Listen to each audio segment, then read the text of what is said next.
જોઈએ છે કે જ્યારે આ બાળકને નાનું હોય અને એને આંગણવાડીમાં કે બાલવાડીમાં પ્રવેશ અપાવીએ ત્યારે ખાસ જે 1 થી 5 સુધીના જે અંકો છે એમાં બાળકને ખૂબ તકલીફ પડે છે, ખાસ કરીને લખવામાં.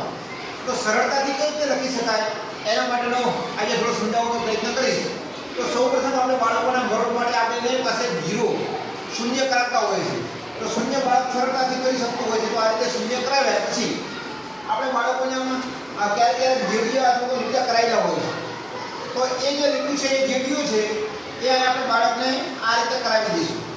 તો 0 અને જેડિયામાંથી સરસ મજાનો એકડો થઈ જાય છે. ત્યારબાદ હવે બાળકને આપણે બગડો શીખવવો છે. તો જે રીતે એકડો કર્યો એ જ રીતે આપણે બગડો કરીશું. તો આ રીતે 0 કરી અને આ રીતે આમ કરી અને એકડામાંથી હવે આપણે બગડો બનાવશું. તો એ આ રીતે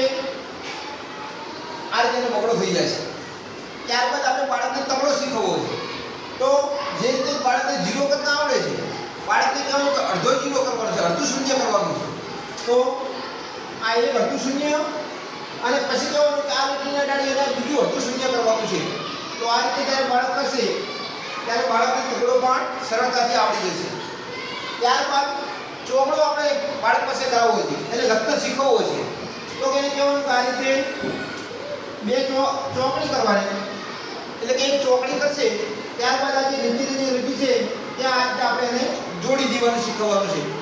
તો આપ જોઈ શકો છો કે એકડો, બગડો, તગડો અને ચોકડો જે સરળતાથી બાળક લખી શકે છે. ત્યારબાદ પાંચડો જે એકદમ સરળ છે.